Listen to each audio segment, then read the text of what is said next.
Oke, Gus Teja. Kali ini kita berhadapan dengan, kalau saya menjuluki adalah pendekar suling sakti gitu ya. Kan terkenal, kalau dulu ada pendekar pemanah burung Raja Wali, pendekar kipas, ini Gus Teja selalu identik dengan suling. Dan sulingnya itu maut. Bisa membius banyak orang. Kalau boleh tahu, gimana awalnya bisa tertarik dengan instrumen suling itu? Kenapa bukan yang lain? Saya udah main suling sejak kecil kok.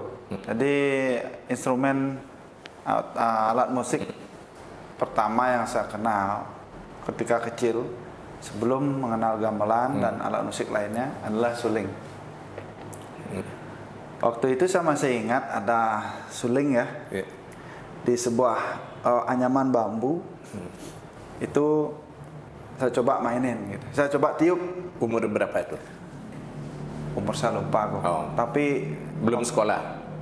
Kayaknya udah SD ya. SD mungkin ya. SD kelas 1, kelas 2, kelas 3 mungkin ya. Saya coba tiup terus mainin dengan satu jari gini. Dan terasa nyaman gitu. Nah, berselang kira-kira beberapa tahun kemudian ada saudara dari Karangasem yang numpang numpang tidur di rumah saya selama beberapa bulan. Dia juga suka main suling. Nah, kita ada partner jadinya. Dari sana. Iya, dari sana ketertarikan itu bertambah lagi gitu. Jadi itu, karena ada partner ya kita sering main suling bareng, terus makin serius. Iya, makin serius jadinya gitu. Dan setelah itu saya belajar gamelan. Awalnya suling dulu gitu. Ya, di gamelan pun megang suling. Disuruh untuk megang suling ini sebelum mengenal riong, gangsa dan lain. Kalau menurut Gus Teja, apa istimewanya alat suling itu? Atau mungkin Gus Teja mengatakan bahwa menariknya suling itu bisa dimainkan padang segala macam itu gimana dibandingkan dengan instrumen lain? Suling bagi saya sebuah alat musik yang unik kok. Ya, dia alat musik yang langsung kita potong dari alam gitu ya. Dan kita bisa tiup, kita bisa mainkan. Jadi suara alam yang langsung kita bisa mainkan di depan orang-orang. Itu satu yang kedua, alasannya. Dia kecil itu, nggak terlalu berat. Kita bisa main suling di mana-mana. Dan suaranya simple aja ya. Sekali. Iya, simple. Ada sekarang kan ada juga yang pakai dari pipa atau apa segala macam. Di mana bedanya kenikmatannya bagi Gus Teja memainkan itu? Yang dari alam dan ada yang bukan besi ya kan, ada yang buatan pabrik itu juga kadang. Iya, ada banyak bahan untuk membuat alat musik tiup kok, seperti yang aku bilang tadi. Tapi saya lebih suka kalau bahan yang saya pakai itu natural, langsung dari alam, seperti bambu ataupun kayu. Suka kenapa? Karena ya suaranya bagus menurut saya. Kedua, dari tampilannya dia ini tampilan alam gitu loh. Jadi ini bukan plastik kan. Kalau plastik kita udah bayangnya udah modern. Ya, udah nggak natural asik lagi nih gitu. Tapi kalau udah bambu, kayu, oke. Tapi dari hasil yang disuarakan memang beda juga ya? Saya rasa bambu dan kayu pun itu sudah berbeda dari segi kualitas suara yang dia miliki. Dia apalagi punya yang dari bahan lain ya, gitu ya. Dia punya karakternya sendiri kok.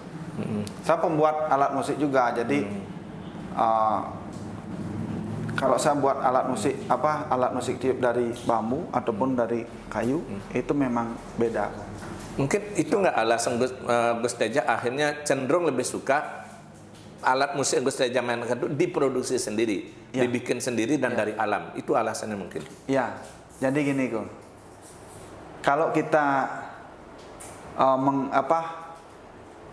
menebang langsung, contoh ya, kalau kita nebang langsung di alam, kita ambil bambu, kita buat sendiri, kita mainkan sendiri, ya, kita buat lagunya sendiri, kita mainkan di depan orang-orang dan orang-orang menikmati. Itu kepuasan yang luar biasa kok. Daripada kita proses beli, itu ya. Daripada kita beli, kita mainin nih alat musiknya. Orang suka itu beda, kepuasannya beda. kita tahu prosesnya seperti apa, jerih payah kita seperti apa, orang menyukai karya-karya kita itu beda banget. Itu belajar kalau bikin itu sendiri dari mana gitu? Artinya tahu bahwa oh ini bambu yang bagus dipakai, oh ini yang kurang bagus, Ya. ngolahnya kayak gini gimana? Pertama kali saya membuat suling itu bapak yang mencoba membuatkan untuk saya. Bapak saya bukan seorang pembuat suling tuh. Cuman Bisa kebetulan. kayaknya dia mencoba untuk menjadi teman saya ketika itu karena dia tahu saya suka main suling. Dia coba untuk membuatkan dan dia tahu sedikit ilmu membuat suling itu. Dan dicoba dipraktekkan dan ketika ditiup nggak bunyi kok. Itu yang pertama. Iya. Oke. Tapi kalau kepikiran kemudian untuk setelah bisa main suling terus gamelan, terpikir akhirnya untuk mencoba rekaman instrumen pertama kali itu gimana idenya tuh? Jadi gini, sebelum saya membentuk sebuah grup band ya Gusteja World Music itu tahun 2008. Itu alat-alat musiknya sudah ada duluan kok. Alat-alat musik yang dari bambu itu Dikumpulkan sendiri? Ya, saya buat sendiri. Nah, ketika itu saya mencoba untuk membuat alat-alat musik bambu seperti tingklik ya. Orang Bali bilang kan itu tingklik.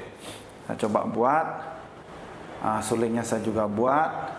Saya ingin memadukan tingklik itu dengan alat-alat musik barat seperti gitar. Nah, cuman yang jadi masalah ketika itu adalah grup band members anggota yang saya pilih mereka asing dengan alat musik itu. Mereka asing, saya lagu udah ada di benak kepala saya nih, saya transfer ke mereka agak asing dengan alat musik itu karena baru. Mereka biasa memainkan alatnya sudah jadi gitu ya? Iya. Mereka biasa memainkan gamelan tapi masih harus beradaptasi lagi dengan alat musik yang saya buat ini. Jadi itu perlu waktu. Berapa lama itu? Kira-kira 6 bulan. 6 bulanan sebelum siap ya? Ya, sebelum mereka ready untuk ini. Nah, ketika udah jadi, kita udah punya satu lagu nih. Saya coba rekam dengan alat perekam sederhana. Saya coba dengar, wah nih asik banget nih. Ini beda. Itu lagu pertama tuh lagu apa ya? Judulnya Whispering of Hope. Itu yang pertama ya? Ya.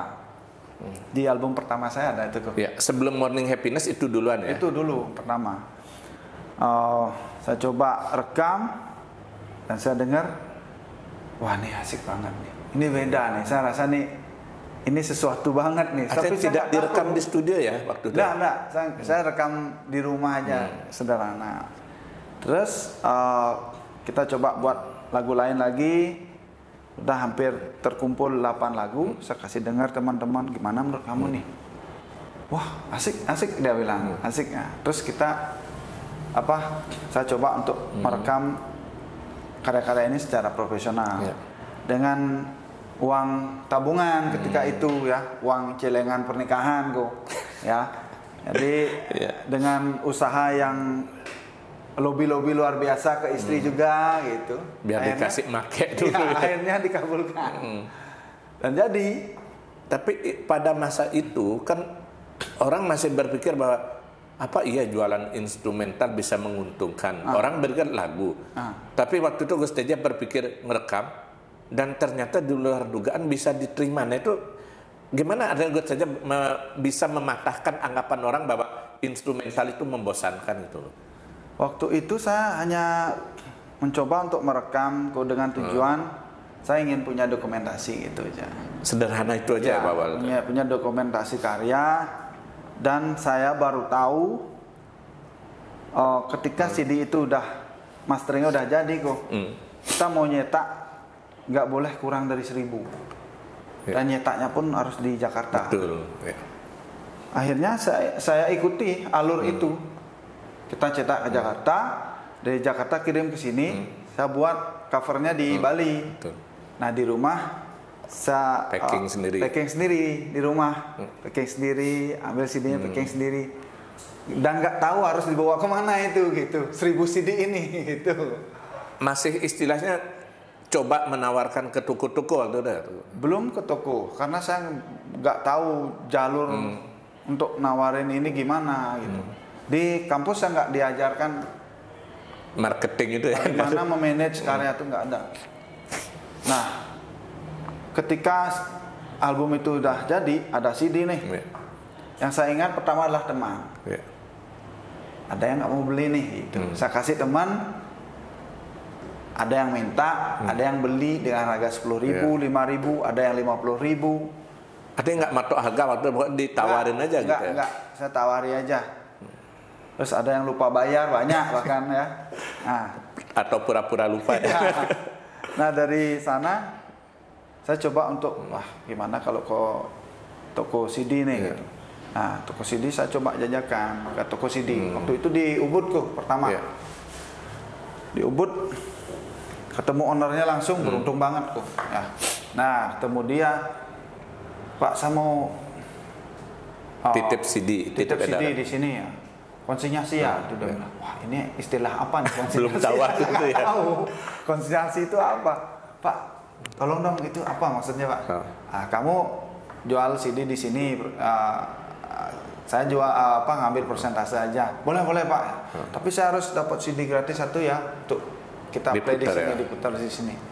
Dia toko itu terkenal kalau mau play musiknya kencang banget. Kalau dari jalan raya tuh kedengeran. Saya titip 5 aja kok. Nggak berani nitip banyak waktu itu? Nah, sama coba juga kan. Terus dia bilang harganya berapa gitu. Bingung lagi mikir. Oh bingung saya. Wah berapa ya? Oke 100.000 aja. Wah iseng aja waktu itu ya? Hah? Iseng aja nyebut 1.000. Ya, saya kira 100.000 itu adalah angka yang wajar. Iya. Dia bilang kok mahal sekali. CD kamu lebih mahal dari import CD loh. Itu dia bilang. Import CD berapa sih? Dia bilang sekitar 80.000. Ya, 75, 80 ya. Waduh, saya udah kadung bilang nih kok 100.000, nggak boleh batal nih 100.000 nih, nggak enak kan? Oke, saya coba itu dibilang. Saya udah dalam hati, wah 100.000 kemahalan nih, pikirkan, wah bisa nggak laku nih. Terus dia coba. Saya sering lewat sana kok dari depan. Iseng ngetes ya, diputar nggak ya gitu? Diputar kok, kencang banget. Saya lewat. CD saya kelihatan kok dari jalan kan dia pakai pintu kaca gini kan. Wah, kayaknya udah berkurang nih. Dia jejer biasanya kok, jejer. Kelihatan nih. Kayaknya udah berkurang nih. Terus lewat. Dia telepon beberapa hari kemudian. Mas Teja, CD kamu udah habis, bisa bawain stok lagi nggak? Gini saya seneng ya? Iya. Saya merinding waktu itu kok. Waduh, ada yang beli nih CD-nya. Dengan siapa yang harga beli? yang mahal. Iya. Siapa yang beli sih CD dengan harga 100.000? Terus saya bawa ke sana, dia minta 10 kok. Iya. Saya bawa ke sana, dia ngambilnya 30%. Ya, dia ngambil 30.000 waktu itu. Saya dikasih uang berapa aja ya? 70 kali 5, 350.000. Wah, senang banget kok. Terus kasih 10, saya tanya pegawainya di sana. Yang beli CD saya siapa sih? Bule yang beli itu dia. Nggak nyangka malah. Artinya ketika nitip di sana nggak kepikiran ya? Bahwa peminatnya bule nggak ya? Ya, saya nggak kepikiran sama sekali. Nah, saya malah berpikirnya begini. Satu toko saya berhasil nih. Saya Coba harus yang lain. coba menjajah toko yang lain nih, toko CD yang lain. Akhirnya sama dengan rumus itu saya bawa kemana-mana, termasuk ke toko oleh-oleh. Artinya tidak lewat distributor ya, pribadi waktu itu masih ya? Ya, saya ingin belajar memang bagaimana sih cara untuk memasarkan karya. Di sana saya banyak sekali dapat ilmu, bertemu dengan orang-orang dengan berbagai karakter. Nah, akhirnya dengan tanpa disadari, musik ini seperti virus dia. Dia hampir diputar di semua tempat. Artinya waktu itu Gus Teja butuh waktu cukup lama juga untuk ngelihat respon itu ya, nggak langsung keluar langsung disuka nggak juga benar. Ya, 1 tahun kemudian setelah album itu lahir saya baru buat video klipnya kok. Itu pun video klipnya saya nggak bayar. Ya, jadi dia ipar saya sekarang, dia orang Jerman. Dia bilang dia waktu itu sedang seneng-senengnya bawa kamera gitu. Dia bilang, saya buatin kamu video klip satu ya. Dia buatin Morning Happiness. Namanya Mark Andre. Nah, terus oke, tapi saya nggak punya uang nih buat bayar kamu. Oke, traktir makan aja. Akhirnya dia buatin Morning Happiness itu. Kita dikeluarkan di YouTube. Ya, kita upload di YouTube. Dia bilang, upload di YouTube ya boleh-boleh. Saya nggak tahu YouTube sama sekali. Istri saya malah lebih pintar dia kalau hal gituan. Kita upload di YouTube dan di TV waktu itu. Responnya luar biasa kok. Order lagi, repeat order. Akhirnya mereka tahu, wah ini loh musik yang sering saya dengar di rumah sakit atau di hotel. Orangnya ini gitu. Nah di order lancar. Yang paling pertama memang dikenal tuh Morning Happiness malah. Ya, Morning Happiness. Ya, mereka tahu musiknya tapi nggak tahu senimannya siapa gitu.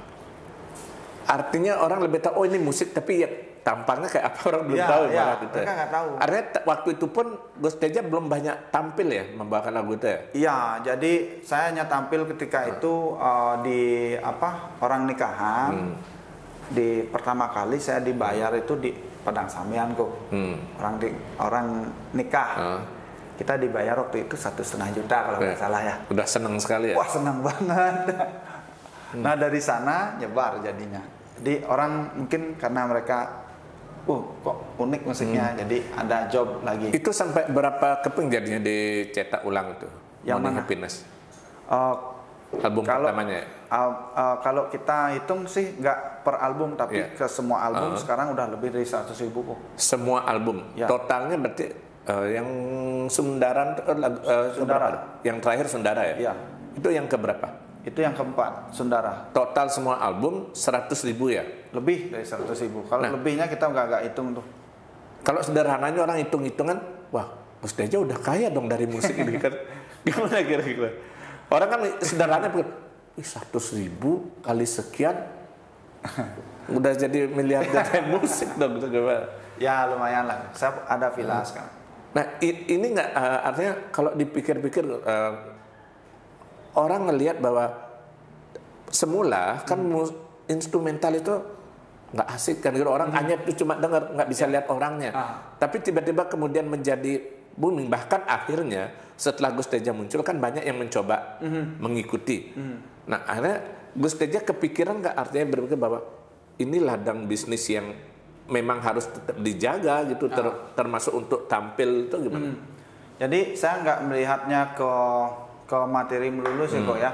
Tapi bagaimana dari album pertama ke album kedua, saya udah mulai berpikir saya mau beda nih di album kedua, saya mau sesuatu yang nggak sama lagi dengan album pertama. Oke, kita bilang ini relaxing musik, oke, terserah orang mau bilang apa ya. Yang penting bisa diterima, saya bisa berkarya. Artinya Gus Teja nggak membatasi juga. Oh ini saya memainkan musik begini, enggak gitu ya. Bikin aja orang mau menyebutnya apa. Iya benar. Jadi di album kedua saya coba untuk menggabungkan alat-alat musik tiup dari berbagai negara. Nah ini biar tampilannya dia berbeda, sedikit berbeda dari album yang pertama. Di album ketiga juga dia lebih energik kan. Nah itu saya mau setiap album itu dia punya kesan sendiri. Jadi nggak materi melulu kita harus kejar target nih, nggak ada. Ada perasaan beban nggak Gus ketika misalnya habis, anggaplah dari yang pertama, album pertama sukses, Morning Happiness. Begitu sama album kedua, beban nggak? Aduh gimana nih bisa sukses nggak ya seperti Morning Happiness? Ada nggak perasaan kayak gitu? Saya sama sekali nggak merasa terbebani kok. Nah ini syukurnya saya nggak bekerja sama dengan label kok. Mungkin kalau dengan label mungkin ada sedikit tekanan ya. Harus istilahnya berkaryanya juga harus diarahkan kalau sama label kan. Iya, jadi karena kita indie, jadi kita bisa bebas melakukan apa saja dan kita nggak ada tekanan bahwa album harus sudah keluar dalam beberapa bulan kemudian tuh nggak. Saya biasanya kalau bekerja, kalau saya ada inspirasi, saya baru buat lagu. Kalau enggak, diam aja. Artinya memang nggak punya target ya, misalnya baru 2 tahun sekali keluar nggak gitu ya? Nggak ada, sama sekali nggak ada. Enjoy saya kalau bekerja, enjoy aja. Nah yang kalau kemudian kolaborasi dengan teman-teman itu gimana artinya? Apakah mereka ini kan bagian dari Gus Teja World Music kan dulu. Itu menjadi kayak istilahnya anggota tetap, personil tetap atau gimana? Iya benar. Mereka kan udah saya ajak dari awal. Jadi grup band tuh penting banget buat saya. Ya. Yang ngomongin instrumen kan biasanya orang berpikir instrumen itu enak didengar. Tapi orang nggak pernah membayangkan kalau instrumen disaksikan, apalagi misalnya dalam durasi waktu lama, menarik nggak ya? Nah, ketika Gus Teja dapat tawaran pentas, kepikiran nggak gimana kalau misalnya anggap penyanyi kan bisa jingkrak-jingkrak, ini instrumen, tapi biar orang fokus dan ke panggung tuh gimana triknya tuh Gus? Awalnya merasa sedikit gugup juga kok ya, karena kebiasaan seperti yang kau bilang, orang-orang biasanya mereka menonton pementasan itu dengan ada vokalisnya. Nah, cara saya menyiasati itu adalah dalam beberapa lagu yang saya bawakan, saya selipkan tarian. Jadi nggak hanya hiburan telinga saja, tapi juga ada tariannya. Artinya ketika pentas itu ada variasi gitu ya? Benar. Dan sekarang saya biasa memakai mic ya, secara teknis pakai wireless, kita bisa bergerak bebas kalau main suling. Dulu masih pakai mic kabel, harus mentok di satu posisi kan. Nah, nggak bisa bergerak kemana-mana ya. Sekarang pakai wireless biar bisa jingkrak-jingkrak. Nah, Gus Teja kan memang kebetulan munculnya itu kan pas ketika era digital sedang mulai berkembang. Nah, akhirnya kemudian belakangan kan banyak anggaplah selain YouTube itu ada kanal-kanal musik gratis segala macam, dan sering muncul karya Gus Teja juga di sana. Gimana komentarnya gitu? Karena kan tiba-tiba aja orang bisa mengkompilasi the best of Gus Teja, itu entah siapa gitu lagunya muncul, dan ya mungkin secara hak cipta atau apa, komentar Gus Teja gimana? Pertama kali melihat itu sih kecewa tentu ada ya, karena tanpa izin mereka pakai musik saya, tapi udah sering terjadi, jadi saya berpikirnya saya berpikir ke arah positif aja. Saya sedang berkarma baik, itu aja. Membagi rezeki kepada orang lain gitu. Karma baik, ya mungkin dengan begitu kita bisa berbagi juga. Tapi ada nggak juga yang artinya secara baik-baik minta Gus Teja, boleh nggak saya pakai itu, ada nggak juga? Ya, mereka banyak yang begitu juga. Saya bilang, kalau kamu pakai untuk amal dan kegiatan edukasi yang tidak komersil, silahkan kamu pakai. Asal kasih di kredit title, kamu kasih judul lagu yang kamu pakai dan nama saya cantumkan di sana. Tapi kalau untuk komersil, ya kita harus hitung-hitungannya lain lagi gitu. Ya, harus ada surat kontrak resmi gitu. Pernah nggak ada pengalaman atau mungkin ya artinya digunakan secara komersil tanpa izin, terus respon atau tindakan Gus Teja gimana? Sering bahkan ya. Sebisa mungkin kita ajak bicara, dialog dengan damai dulu kok ya. Kalau udah nggak mempan dialog damai, kalau seumpama itu diperlukan, ya jalur hukum. Kita sih sebenarnya menghindari itu jalur hukumnya. Nggak ribet ya. Ya, yang penting jalur damai dulu. Kalau nggak ngerti, berarti jalur lain. Gitu. Ya. Nah, kemudian musik Gus Teja sendiri itu banyak akhirnya orang mengatakan, kalau entah Gus Teja menyebut apa, tapi faktanya banyak orang yang merasa terbantu dan dengan musik Gus Teja, entah untuk relaksasi, untuk secara pribadi, bahkan ada ya pengakuan salah satu teman juga itu bahwa musik Gus Teja itu mampu meredakan stres, bahkan menyembuhkan orang yang sedang dalam kondisi ibaratnya ya istilahnya ada sedikit masalah dengan pikirannya. Itu gimana Gus saya menanggapi? Ternyata musik ini bisa menyembuhkan. Bagi saya setiap musik dia bisa menghibur kok ya. Nggak hanya suling, tapi alat musik lain juga bisa menghibur orang kan, menghibur orang dari stres ya. Bisa dipakai relaksasi juga, nggak hanya suling. Tapi kalau ada orang yang menyebut musik saya bisa menjadi sebuah berkah untuk kesembuhan, membantu penyembuhan, ya saya sih bersyukur banget. Karena karya-karya yang saya ciptakan bisa berguna bagi banyak orang gitu. Itu kebanyakan ide-ide menggarap lagu tuh munculnya dari mana itu, Gus? Saya kebanyakan dari alamku. Ya, dan mungkin karena kebetulan juga rumah saya di desa berdampingan dengan di Bali kita bilang tegalan ya. Tegalan, pangkung gitu. Ya, itu banyak di sebelah saya tuh, bahkan dia di hutan bambu. Jadi hari-hari yang demikian itu cukup mempengaruhi kegiatan bermusik saya, dan juga di Ubud kan dia kental dengan seni adat dan budaya masih kuat ya. Nah itu juga mempengaruhi gairah berkarya saya, gairah bermusik saya gitu. Inspirasinya langsung dari alam gitu ya? Iya benar. Itu kalau dari sekian lagu itu, kalau dihitung dari album pertama sampai sekarang, masih ingat nggak kira-kira udah berapa nomor lagu yang diciptakan? Sudah berapa ya? 8, 10, 10, 10. Hitung-hitungan matematika. Wah 50 udah lebih. 60, 70 mungkin. 70 ya? Ya. Ada yang belum direkam berarti ya? Ada. Beberapa ada. Yang sudah kita rilis itu sekitar 70, 60-70. Yang menarik, sebagian besar lagu Gus Teja juga memakai judul berbahasa Inggris ya, walaupun ada berbahasa Indonesia. Itu pertimbangannya kenapa gitu? Misalnya muncul Hero, Morning, Happiness, Whispering of Love, itu gimana? Itu biar keren aja. Atau ini apa sih kayak memang strategi marketing nggak? Karena kan yang pengalaman tadi bahwa musik Gus Teja ini banyak diminati bukan hanya orang Indonesia. Enggak sih, saya lebih mencoba untuk mengajarkan diri saya untuk belajar bahasa Inggris gitu. Memotivasi diri saya. Kalau dari sekian lagu itu ada nggak lagu mungkin seperti 1-2 lagu yang benar-benar punya kesan tersendiri bagi Gus Teja? Ya, kalau di album pertama orang kan lebih banyak suka Morning Happiness ya. Tapi kalau saya pribadi saya lebih suka Situ Sayong. Ada itu judulnya Situ Sayong. Alasannya? Dia bagi saya itu dalam banget. Ya, ini melodinya dalam banget. Simple ya, tapi kesannya itu. Gus Teja bisa nggak memberikan tips barangkali? Orang kan secara iseng bertanya begini, kalau lagunya misalnya lagunya Widi Widiano, Nanu Biru, bisa kita simak, bisa kita resapi dari liriknya.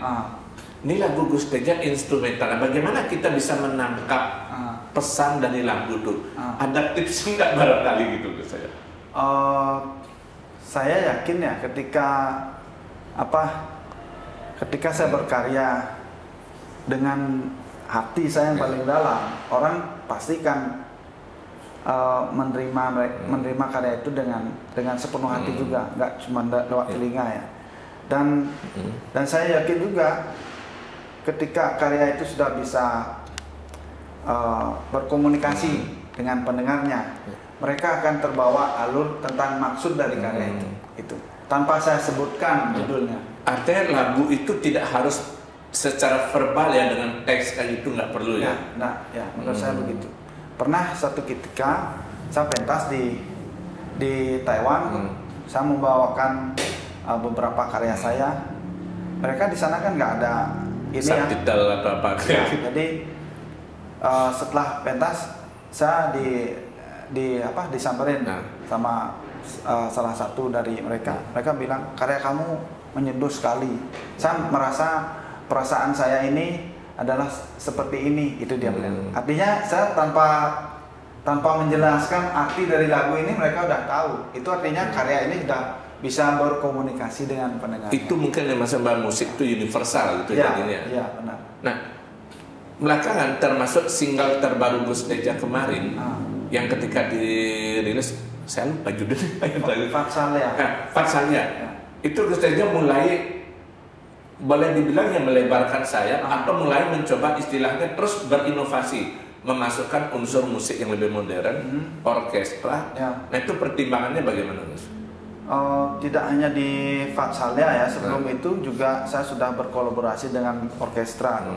Jadi pertama saya melakukan itu di Penang, Malaysia, berkolaborasi dengan orkestra besar, dan yang kedua itu di Jakarta dengan orkestranya Pak Paulus Surya namanya. Jadi beliau punya tim orkestra besar banget, kita konser di Ciputra Art Arena di Jakarta kemarin. Nah, Fatsalia ini saya kasih sentuhan orkestra ya. Kenapa? Saya pingin saya tidak membuang identitas saya, membuang gamelan itu tidak. Malahan saya punya cita-cita besar nanti untuk menggabungkan gamelan ini dengan orkestra.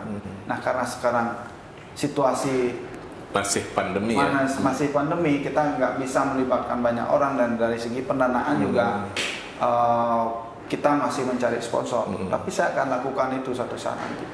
Ya.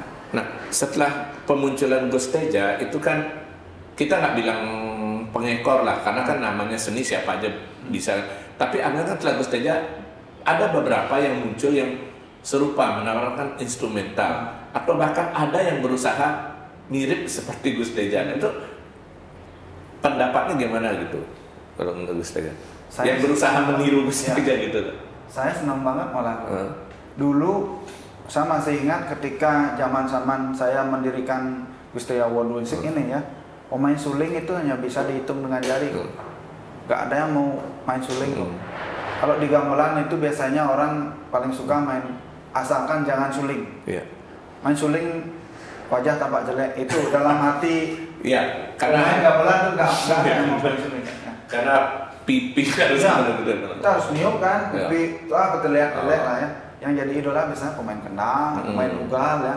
Jadi waktu itu pemain suling itu bisa kita hitung yang mana sih memang benar-benar pemain suling. Tapi semenjak Moneng Happiness muncul, kita nggak bisa tutup mata, banyak orang yang tertarik bermain suling. Itu artinya apa? Malahan sekarang banyak saya lihat mereka dengan bangga memposting foto atau video mereka bermain suling di sosial media. Itu kabar yang bagus kok. Itu saya malah senang sekali karena mereka sebenarnya sedang ikut melestarikan seni dan budaya kita gitu. Ya, itu kabar baik.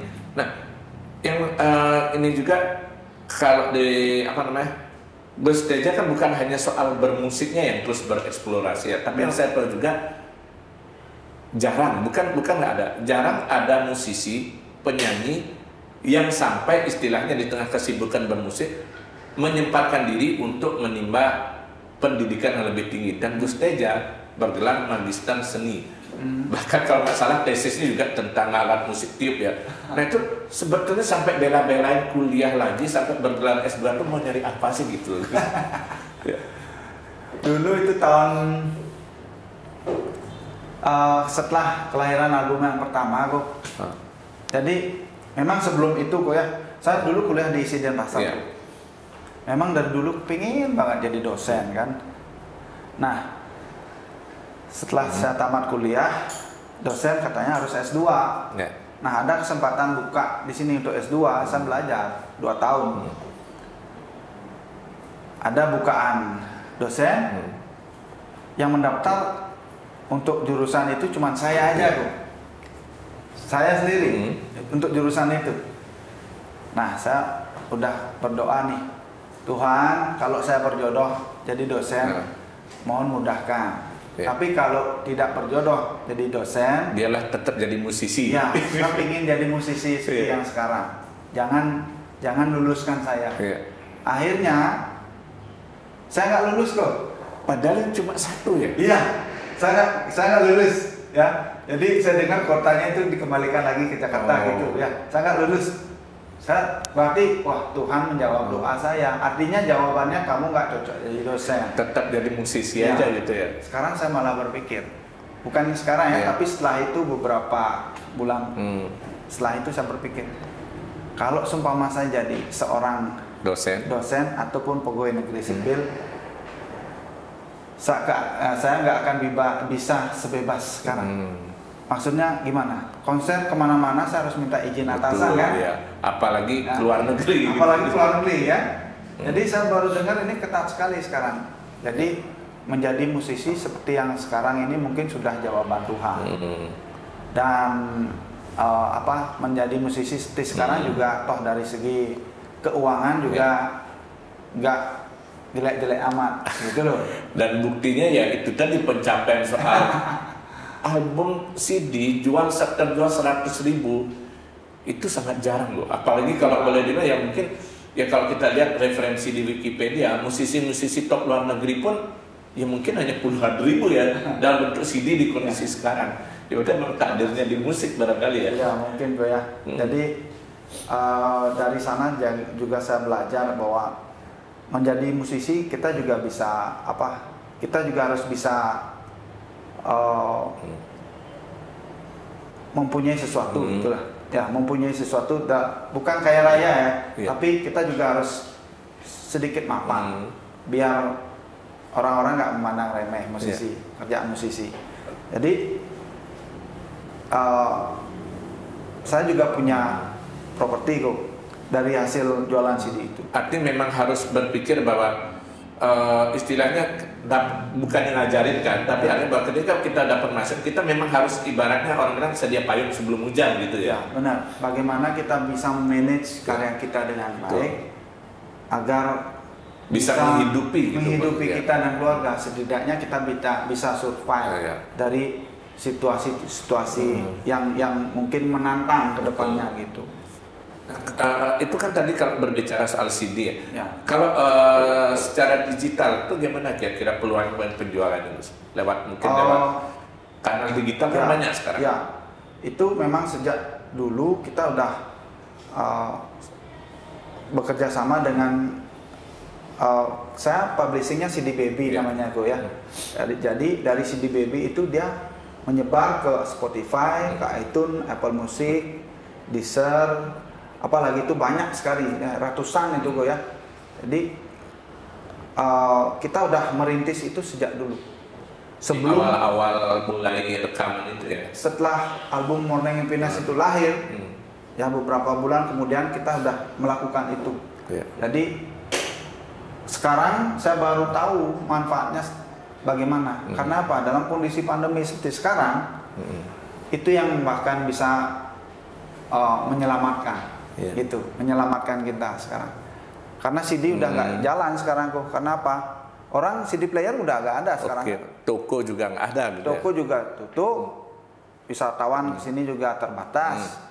Jadi apa yang bisa menjadi pemasukan? Ya itu digital gitu. Musik itu. Nah, kalau pentas iseng saya nanya gitu, kalau biasanya orang mungkin ngundang Gus Teja, apalagi dengan grupnya cukup banyak orang, jangan-jangan mahal ya gitu. Nah, kalau boleh tahu semahal berapa gitu Gus Teja? Kalau Gus Teja What Music itu diundang tampil mungkin. Kalau boleh tahu ya barangkali kan karena apakah ada perbedaan untuk acara kawinan beda, untuk ini beda atau gimana? Ya kita memang kalau standar event ya kita di angka 20-25 tuh ya. Kalau itu event komersil. Ya event-event inilah ya, event-event biasa lah ya. Nah kalau seumpama keluar Bali itu beda lagi. Kalau keluar negeri beda lagi. Ya. Jadi tergantung kemana kita pentas, berapa kali kita pentas. Tapi standar untuk di Bali kita 22. Kalau untuk pentas itu sendiri, Gus Teja pilih-pilih nggak? Atau artinya ya mumpung lagi musimnya lagi panen, petik aja kayak itu, atau pilih-pilih nggak kadang-kadang Gus? Enggak sih, kita nggak pernah milih-milih. Pentas dimanapun, asal mereka bisa menyiapkan apa yang kita request gitu. Maksud saya dari segi perlengkapan main, sistem bagaimana, kita oke kok. Yang paling nggak ribet kita. Yang paling sering jadi kendala di bagian apanya Gus? Kalau untuk pentas Gus Teja itu yang mungkin orang nggak paham gitu. Artinya ketika undang Gus Teja musik ini tiba-tiba ternyata nggak ada di sana, itu kan jadi masalah juga bagi Gus Teja. Biasanya sih wireless headset ya, itu sering jadi kendala karena biasanya company sound system gitu mereka nggak menyediakan itu. Jadi solusinya saya beli. Itu. Bawa sendiri sekarang. Itu akhirnya lebih aman malah. Lebih aman malah ya. Jadi kemana-mana kita pentas aman gitu. Kalau boleh tahu sekarang berapa koleksi sulingnya Gus? Wah banyak tuh. Berapa? Waduh. Mungkin 50-100 mungkin ya. Itu semua produksi sendiri? 90%. 9% saya buat sendiri. Ada keinginan nggak nanti kelak misalnya membuat semacam apakah ya mungkin apapun museum atau tempat di mana orang bisa belajar mengenal alat musik tiup dan sekaligus juga misalnya sebagai dokumentasi perjalanan seorang Gus Teja? Mungkin ya suatu saat nanti mungkin. Saya juga berpikiran begitu nanti sampai tua saya apakah bisa niup suling lagi atau gimana. Itu, nah ngomong soal peniup suling itu, kesulitan jadi peniup suling itu seperti apa Gus? Orang yang perlu tahu mungkin apakah soal latihan nafas atau apanya? Satu yang penting sabar, yang kedua jangan merokok, ya harus suka olahraga juga karena ini berhubungan dengan pernapasan. Gitu. Sabarnya tuh gimana? Ya karena main suling kalau udah nggak suaranya nggak sesuai dengan apa yang kita inginkan, biasanya sulingnya dipakai untuk ngeplok on pikul ya. Kasihan sulingnya itu loh. Artinya main suling itu sendiri bisa seperti semacam orang meditasi ya jadinya. Oh, yang saya fokus kan gitu ya. Kalau fokus ya, kalau yang saya rasakan sih kalau main suling itu asik tuh, damai ya. Asik banget. Asik, damai dan bisa menghibur gitu ya. Ya. Nah, nyambung yang tadi di awal ada satu hal yang terkait soal ketika lagu Gus Teja banyak diputar di mana-mana tadi berkaitan dengan hak cipta. Sejauh mana pentingnya hak cipta itu menurut Gus Teja? Karena ada yang bilang bahasa Balinya bilang sengerampang, aduh repot ngurus nih gitu misalnya. Artinya mereka udah biarin aja. Tapi begitu karyanya dipakai orang baru mencak-mencak gitu. Kalau Gus Teja dan yang saya dengar kan Gus Teja termasuk salah satu musisi Bali yang termasuk sangat peduli dan artinya rajin mendaftarkan tiap lagunya untuk hak cipta. Iya, jadi menurut saya sertifikat hak cipta itu penting banget bagi musisi. Kenapa? Karena sertifikat hak cipta ini bisa kita wariskan ke anak cucu. Jadi dia umurnya begini sampai meninggal sampai 70 tahun plus 50 tahun 50. Jadi itu bisa diwariskan ke anak cucu. Nah, yang saya heran adalah ketika saya mendapatkan hak cipta ya pertama kali ya ke kantor hukum wilayah Kemenkumham di Renon ya. Kemenkumham wilayah Bali di Renon. Saya tanya, selain saya ada nggak yang daftarin? Nggak ada. Lagu-lagunya musisi. Gus Teja, kalau setahu kami kalau untuk instrumental musik dia bilang karya lagu ya, lagu ataupun apa itu nggak ada gitu. Makanya saya bingung, kok sampai gini gitu. Saya tanya biayanya berapa sih? Waktu itu dia bilang 200.000 per sertifikat per karya ya. Kalau sekarang 400 ya. Mungkin sekarang 400.000 sekarang per sertifikat ya. Jadi kalau kita punya karya 10, jadi sekitar 2 juta ketika itu ya. 2 juta saya rasa itu oke. Kalau nggak punya sendiri mungkin kita bisa cari sponsor atau minta bantuan pemerintah mungkin ya, atau bagaimana kayak caranya biar karya itu bisa kita lindungi. Nah, pada akhirnya ketika ada sebuah kasus karena kita diambil orang tanpa izin, nah kelimpungan kita. Buktinya kamu yang punya apa kan itu kelimpungan kita. Nah, makanya apa yang saya bilang sertifikat hak cipta itu penting, ya memang penting banget. Harus bahkan. Saya imbau untuk musisi-musisi teman-teman semua segera daftarkan. Ya. Oke. Nah, satu lagi, belakangan orang juga tertarik berpikir bahwa ini ketika kemarin kolaborasi dengan Ibu Wakapolda ya, orang dengarnya hanya instrumental Gus Teja, oke. Tapi kenapa tidak satu saat bahwa ada beberapa lagu Gus Teja itu mungkin dikolaborasikan dengan orang lain diisi lirik. Nah itu gimana kalau menurut Gus Teja?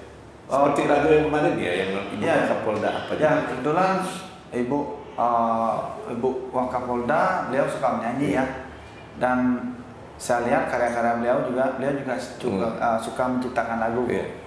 Saya lihat karya-karya beliau juga kebanyakan pesannya tentang alam juga kok. Jadi kita jalur nih ya. Jadi saya iakan ketika beliau mengajak saya untuk berkolaborasi. Kenapa tidak? Satu jalur bahkan ya. Jadi jika seumpama ada tawaran seperti itu saya pasti mengiyakan. Kalau seumpama yang jelas karya-karya itu juga oke, sesuai dengan apa yang biasa saya lakukan ya. Artinya kita satu jalur nih, oke, nggak masalah gitu. Nah, yang satu lagi yang terakhir ini, kalau misalnya nanti tidak bermusik lagi, tidak harus menunggu tua ya, mungkin satu saat tiba-tiba mungkin entah jenuh atau kepingin beralih, Gus Teja pengen menjadi apa? Karena tidak menimbul. Kalau pikir saya, kalau jadi masa cuma tahu jadi musisi aja kok. Musik ada memang jalannya Gus Teja gitu ya. Iya, jadi punya sih cita-cita sama istri. Nanti kalau kita udah tua, anak-anak kita udah gede, udah punya istri, kita hidup di semakin ke desa aja yuk kita bikin kebun kecil, rumah kecil. Kembali ke alam lagi. Bertani kita gitu. Oke. Tapi tetap ngajurin tetap. Ya, karena musik adalah jiwa kan gitu ya. Ya, dan kita akan selalu merindukan tiupan suling Gus Teja yang sangat khas dan juga bisa barangkali bukan hanya sekedar didengarkan sebagai karya musik, tapi juga bisa menyentuh hati dan pesan-pesan lingkungan tadi nyampaikan itu Gus ya. Oke, terima kasih Gus Teja atas kehadirannya. Salam secangkir kopi hangat. Salam secangkir kopi hangat.